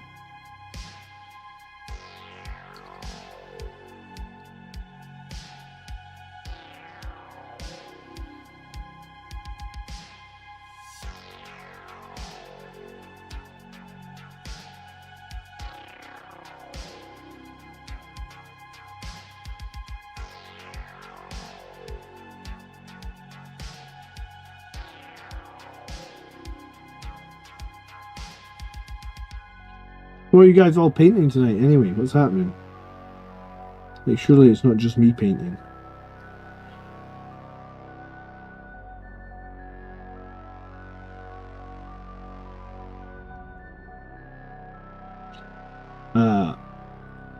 Eternal Crusader has finished the Terminator squad. Is that 2 units finished in a week, Eternal Crusader? You are on fire. You had some time off work or something. I love having time off work when it means that I get to finish units and stuff. It's like such a good feeling. I've not picked up my brush since Monday. That's alright, Mike. Life happens. It's alright to be busy. Eugene's assembling some scouts. Demonics on the Reavers and Incursors for the tournament. I'll need to try Incursors again at some point. I really, like, I was one of the people that was like pretty much always playing 3 units of Incursors in 9th edition, and then 10th edition came around and it was like, alright, not playing any Incursors now. So I look forward to, you know, getting back and getting some Incursors played with for sure.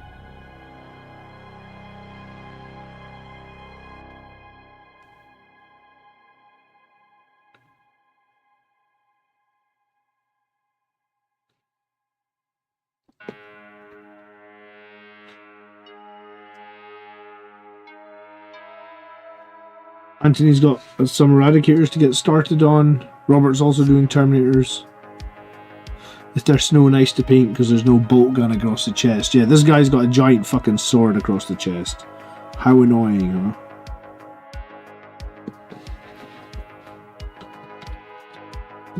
Oh well, no one's going to be looking too hard at what's behind his chest.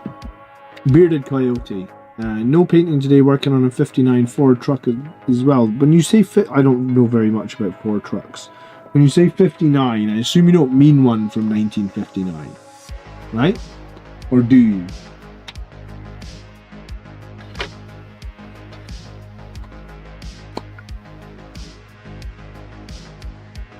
I do have a Ford though. Like my car is a Ford. But it's just like a 4x4. Yes, 1959. Holy shit!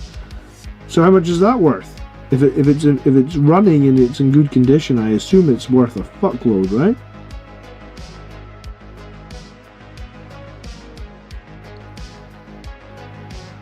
I want to see it now, dude. If you're in the Blood Angels Commander Discord, I want you to send me a photo of your 59 Ford truck.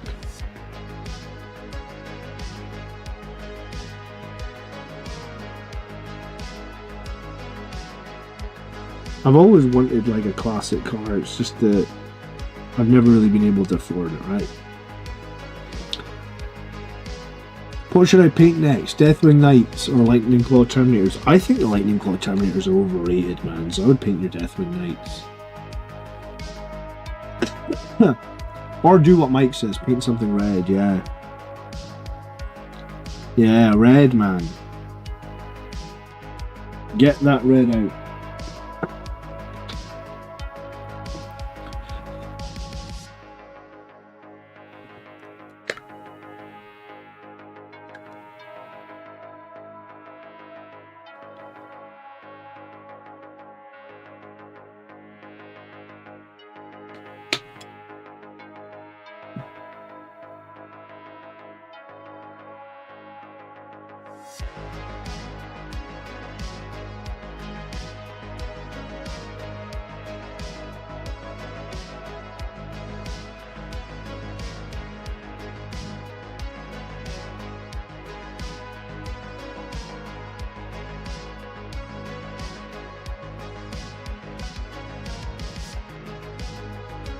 Donnie says, I'm new to your channel and Facebook page. I have to say, my favourite Blood Angel community. Love how down to earth it is. Donnie, welcome to the channel. Thank you so much for the kind comment, man. It's always nice to see new people. It's always nice to see nice comments, because I do get a fair share of bad comments. So I appreciate it. I hope you're having a great day. Welcome to the channel. If you ever have any questions, drop past the live stream. I do try and answer most questions, I feel, live. Depends how busy we are or what we're doing, but yeah. Thank you so much for dropping by. I appreciate it.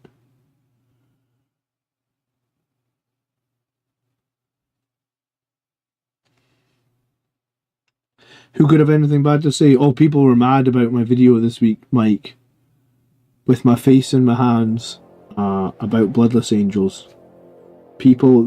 I posted on Reddit. Normally when I post about my new videos on Reddit, I'll get like 2 likes or something, and like maybe I'll like 3 comments. This week's video on Reddit had like 150 comments and like 100 likes, but also had a bunch of dislikes, like the most dislikes I've ever had. Do you know what? Maybe I should check YouTube. Let me see how many dislikes this week's one had.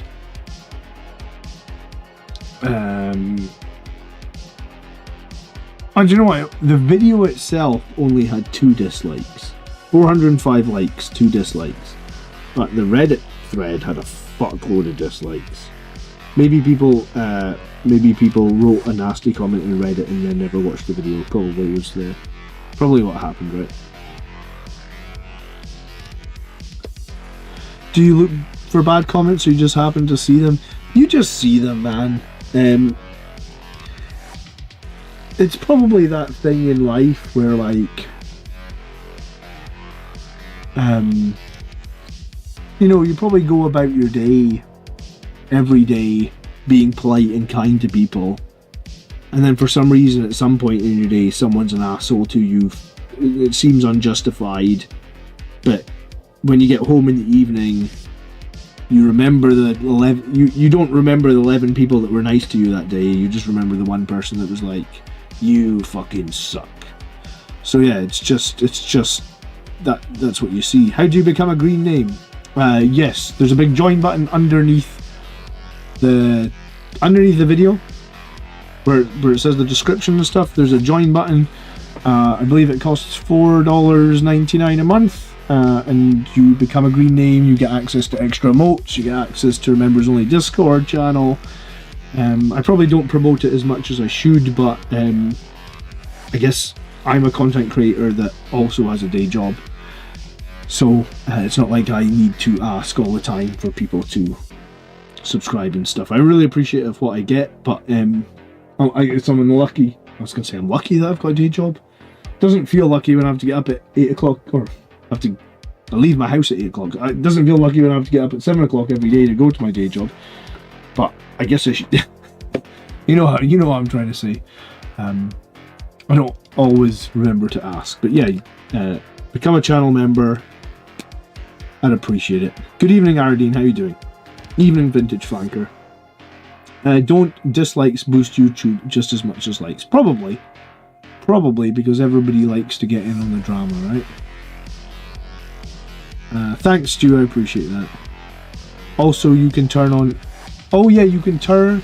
There's a setting where you can turn on gifted memberships, and then that way, if somebody else gifts memberships on the channel and you're an active watcher of the channel, or you're on the channel quite often, then you will get occasionally a membership gifted to you for a month. And thank you, Donnie, though. Do really appreciate it. Halfway to... There we go. Aradine coming in with 5 gifted, dude. Thank you so much. You're always appreciated, Aradine. You're always here supporting. Thank you very much. I have awoken. And Crispy Delicious, 26 months of membership, dude. Thank you very, very much for supporting so long. It's appreciated, man. I have awoken.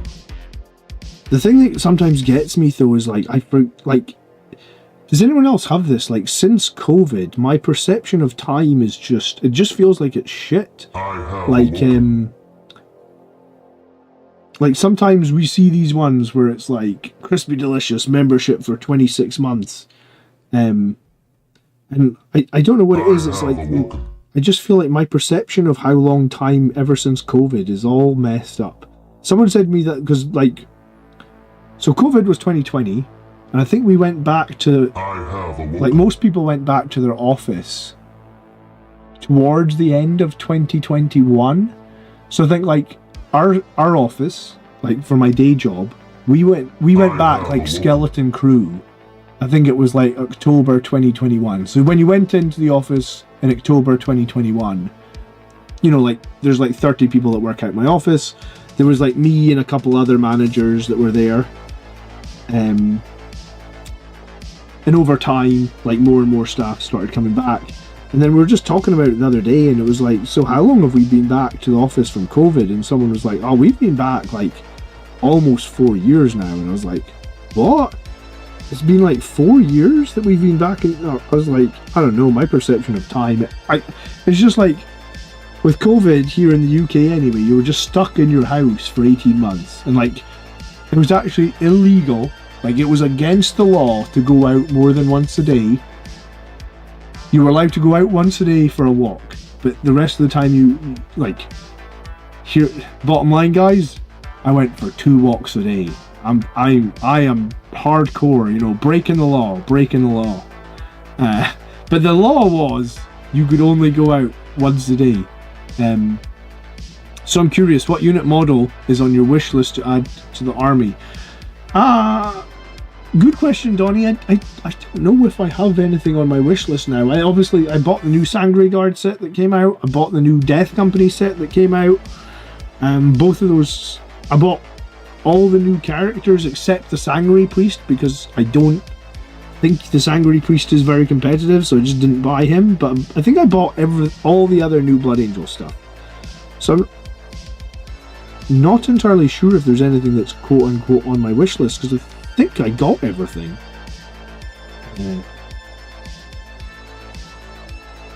What's on your wish list, Donnie? Thanks again for becoming a member. Aradine, you are a superstar. Thanks again, dude. Much appreciated. And that's old age, time perception. Is it? I thought it was like partly because everyone's time perception had got all fucked up with COVID, but maybe it is old age, man. or it's that thing where they say, if you enjoy what you do, you never work a day in your life. And maybe that's it. Like, I enjoy making the YouTube videos. I enjoy the community we've built here. So sometimes if it comes up with like someone's, like Highland Phoenix, I think is one of the first members. It's like, Highland Phoenix is a member for like 40 months. I'm like, yeah, well, I guess I've enjoyed doing this for 40 months. Frank says I was essential during COVID. I just went to work, which was visiting everyone else's work. Well, I was essential, but we were able to work from home for like 18 months, I guess. Just Leo, welcome. How you doing?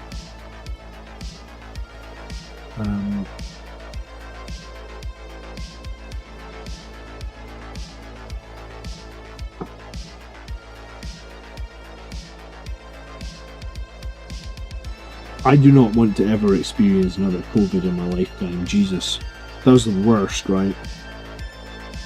I think that's possibly why ever since COVID, my work has this policy where, like, you can work from home optionally if you want to, but I, like, never use it. Unless one of my kids is ill, I always go to the office, and I think it's just, like just the separation of, like, getting away from work is better for me, maybe.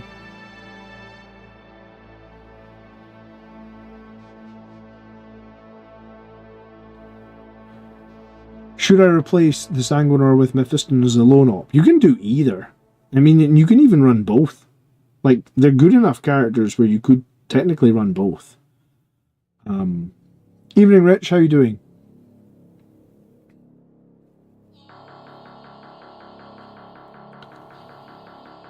If you have the points spare for Mephiston and the Sanguinor, I don't think it's a bad idea to put both. I think they're both a lot better in the Angelic Inheritors detachment than they are in the Liberator Assault Group detachment. Just because of the rerolls, probably, to hit and wound. Is that the champion from the Company Heroes? It is indeed. I mean, you guys know how much I like the Company Heroes, right? So, I mean, I've been using this guy for like a year. Like, it's almost criminal that he's not finished painting. So I've just been giving him a bit of love, a little bit of priority. Am I in the same boat? I think I'm having withdrawals from buying minis. I was hoping you'd inspire me on something I didn't have. I'm running Judasar with 6 Blade Guard, but I want a Land Raider. Have you got an Impulsor? Because Judasar plus 6 Blade Guard plus Impulsor is honestly hot shit.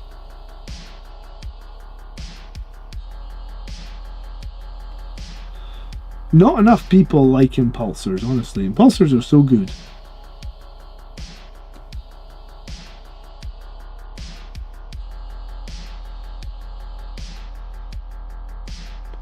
I'm thinking about trying out Angelic Host tonight. Angelic Hosts don't get advance in charge. There's one negative about them, right?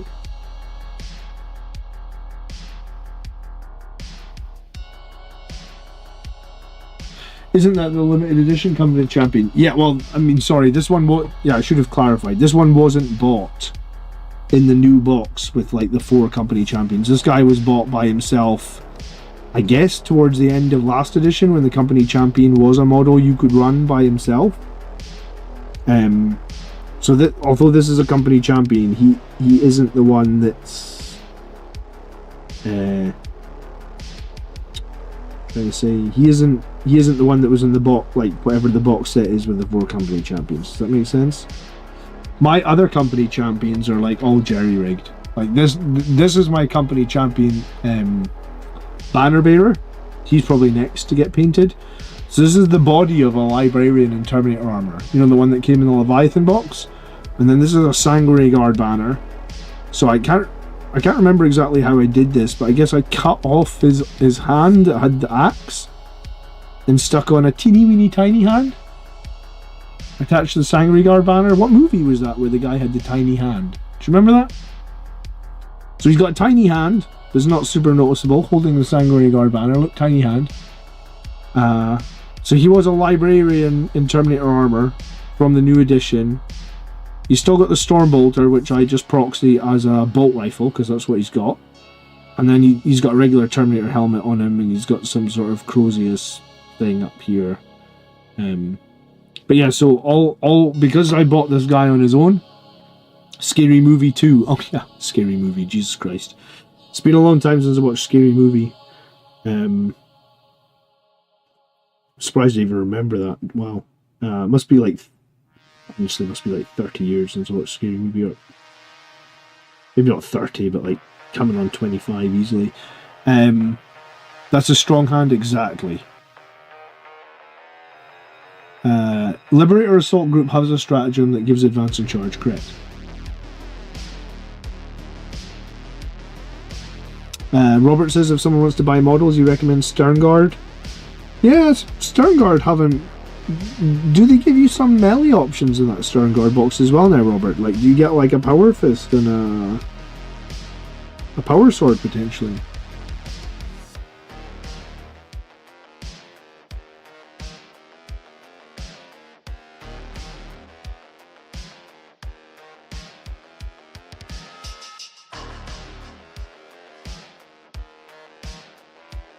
Paul says, I'm considering restarting Blood Angels after many years. What would you suggest for painting first for a small unit with a character? I would suggest the Company Heroes box, but other people might have better suggestions. How much does the Company Hero box come with a captain as well? Yeah, it does, right?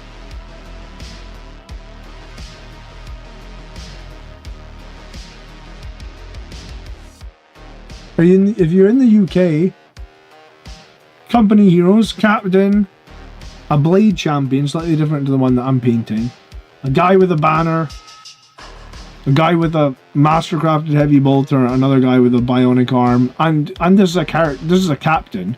Normally, here's the thing, this costs $34. If you just wanted to buy a Space Marine Captain, which if you're playing Blood Angels, you're probably going to need a Space Marine Captain. The Space Marine Captain on his own. Captain Terminator armor, Captain Gravis armor. No, like I'm just a regular Space Marine Captain. Why am I not finding that? Space Marine Captain. I think he's going to be like the best part of $25. Apparently there is not one on here.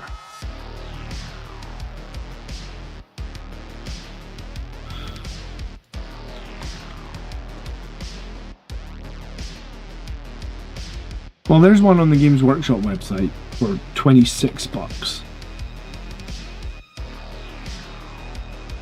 Where's just right, yeah. So a standard Primaris Captain, $26. Company Heroes from Element Games, which includes the Captain, $34. So I'm like the biggest fan of Company Heroes, man. I may very well run 2 squads in the near future. We may do it. But yeah, if you just wanted to start, get yourself a cool captain, get yourself some other models you can practice on. Seems like an easy way to get back into it. What's everyone doing for a lieutenant with combi weapon proxies? Buy any old lieutenant and cut 2 bolters and stick them together, maybe. Right?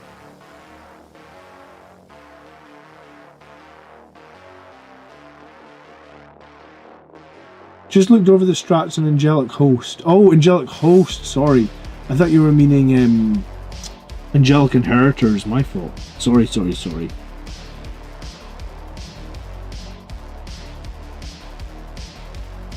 I don't play Angelic Host, I play Angelic Inheritors. I mean, you could buy Death Company, you could buy the 3 Sanguinary Guard. I suppose it depends if you want to paint red. Because Blood Angels have a pretty good combat patrol at the moment, but the combat patrol is going to be more like $100. In Canada, probably slightly over 100. But the unit, like I've got the combat patrol right here.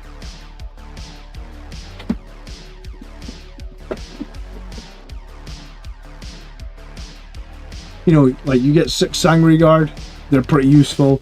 You get 10 Assault Intercessors, they're pretty useful. You get a Captain. So it's 17 models, but it's probably going to hit you like 100 for the Combat Patrol. But I mean, it is good, and you probably use just about everything that's in this box in your army over the next couple of years, right? And they also have some suggestions for paint colours up here in the Combat Patrol, which is somewhat pretty useful.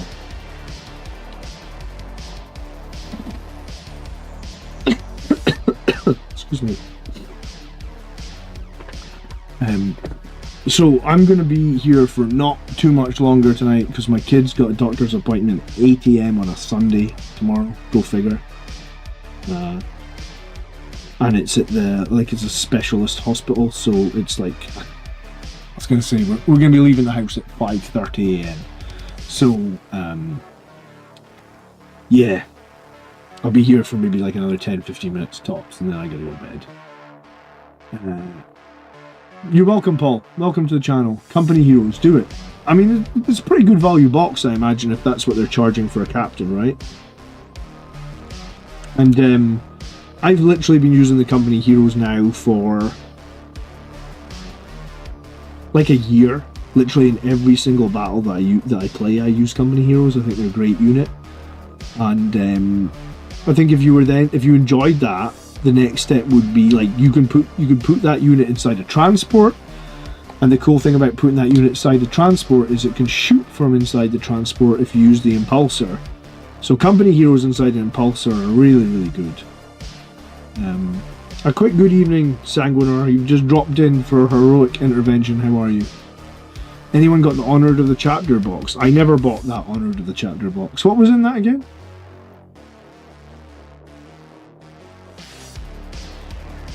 I needed 3 jump pack captains, so I just bought a box of Sangre Guard. That's not a bad idea, Donnie.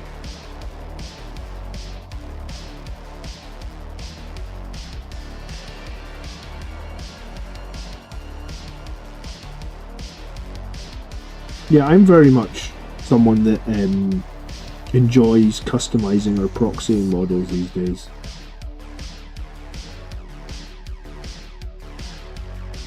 I'm always trying to save a buck or two.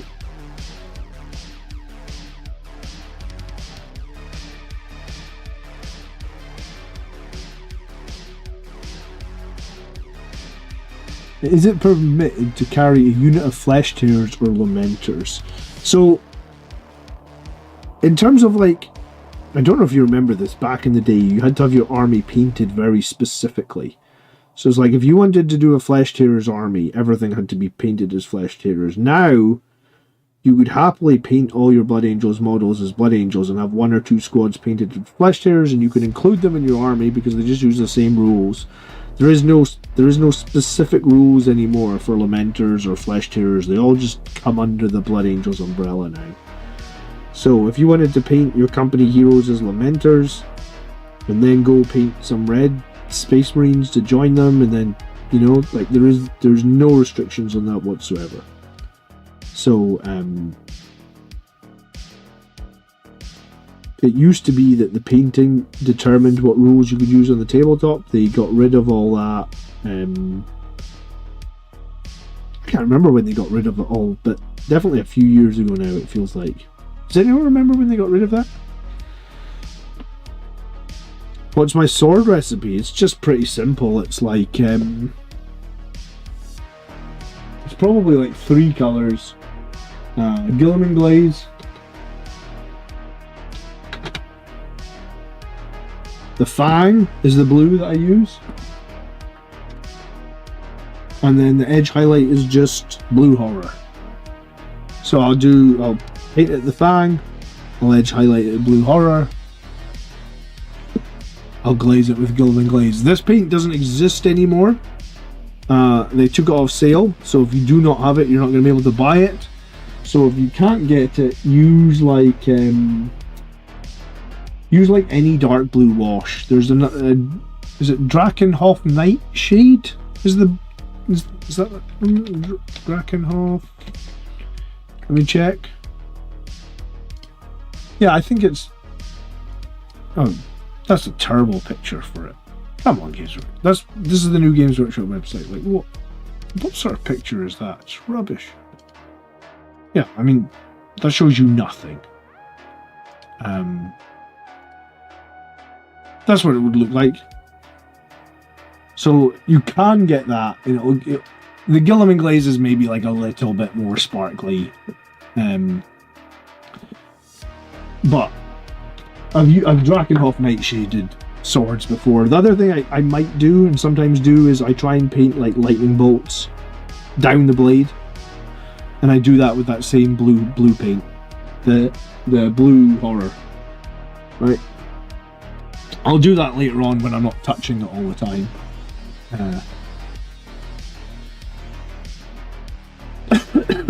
Excuse me. Guilliman glaze is like gold dust. I actually didn't know that they'd discontinued it until recently. I would have bought more, because when they discontinued like the old Nuln Oil, I bought like 3 pots.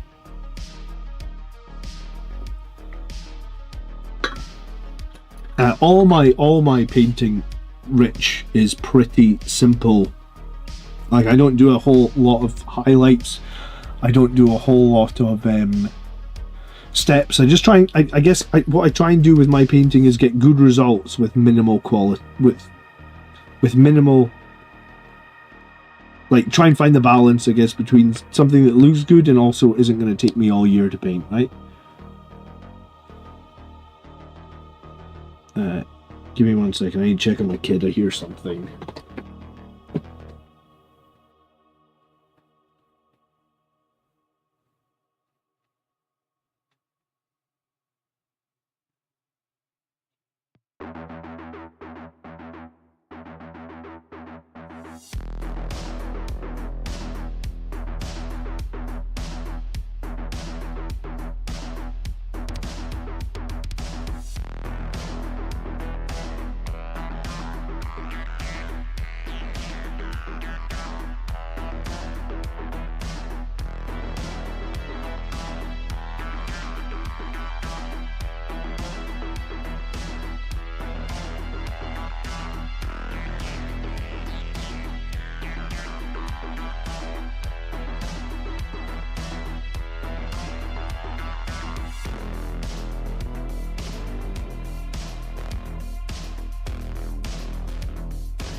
Sorry, so many distractions tonight.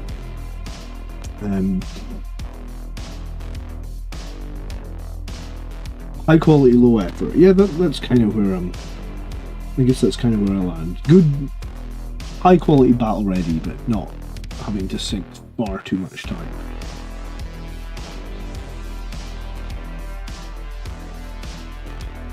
There is a skill, I guess, to being able to sort of call a mini done and move on to the next one, and I think that's quite hard. It depends on how much of a perfectionist you end up being. It can be quite hard.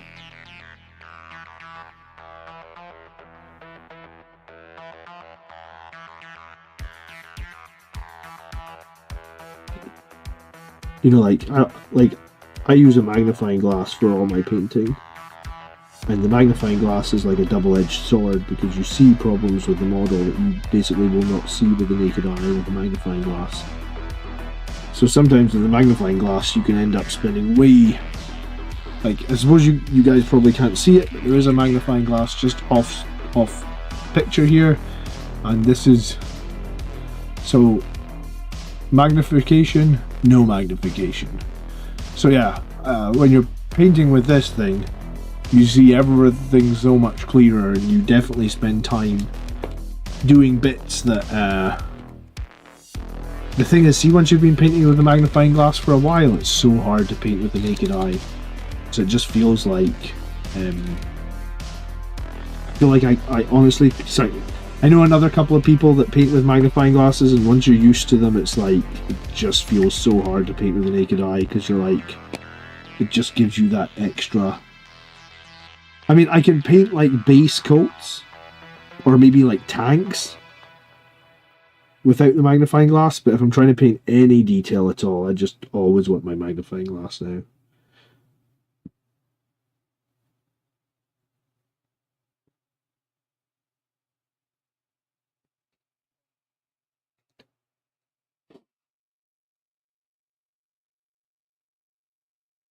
You spoil it for yourself.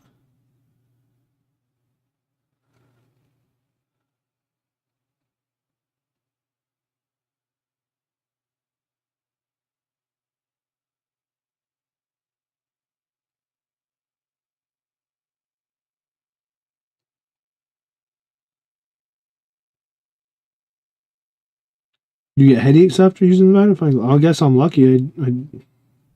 I find it okay.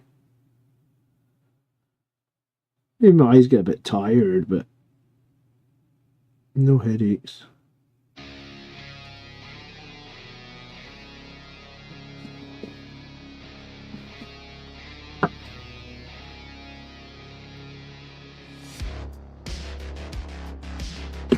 I've seen some people that wear those magnifying glasses on their head. That's probably a good idea as well. I do at some point want to replace this magnifying glass because it's like 7 or 8 years old and it's getting a bit knackered. I dropped it one time, so it's held together by like Gorilla Tape. And it has to be plugged in all. I've used it so much that the battery has literally like no charge whatsoever, so if it's not plugged in, the battery's just dead in like minutes. The battery used to last like 90 minutes. Now I think if it's not plugged in, the battery lasts about 5 minutes. Battery's absolutely shot on it.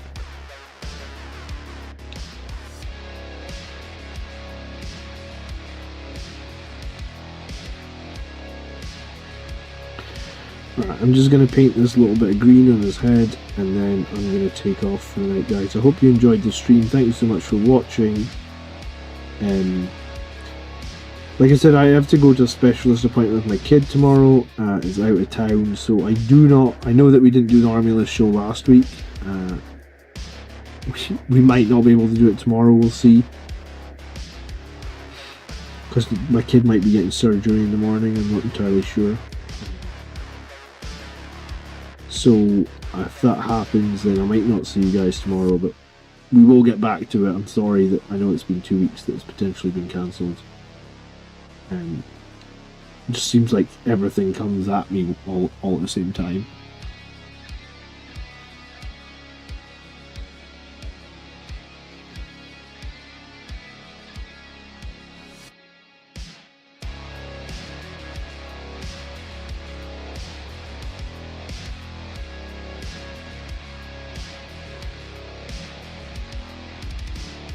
Yeah, hopefully it all goes fine.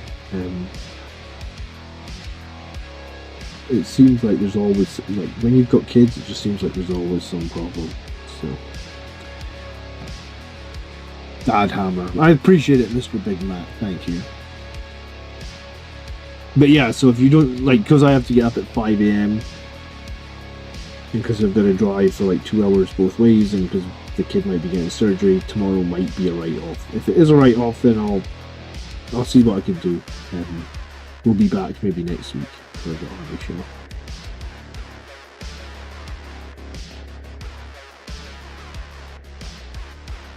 I guess this is like, me and my wife were talking about it, and it's like the one problem of like living in suburbia is like there isn't a good hospital close by, I guess.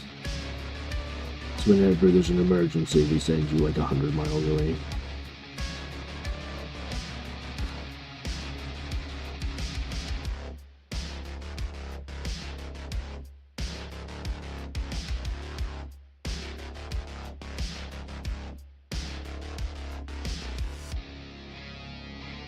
It does. I think in winter time it does feel like your kids are just constantly ill. Like they get rid of one thing and then another thing comes straight away. There's no break between them. I don't think it makes any difference that you work at a hospital. I think that's just kids bonding with each other in the winters and not washing their hands properly and doing kid things, I guess, you know. I feel like the excuse me. I feel like this guy is coming along. Like 1 or 2 more sessions, and he will be ready for some transfers. This is a cool model. It's a pity that they don't still sell it. I like it.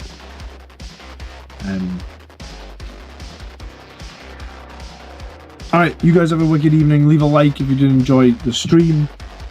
I will see you very soon, I'm sure. Thanks ever so much for supporting and hanging out. I always say there wouldn't really be a channel without you guys here supporting me every week, so I appreciate it. Have a great night. Thanks for watching. Good evening.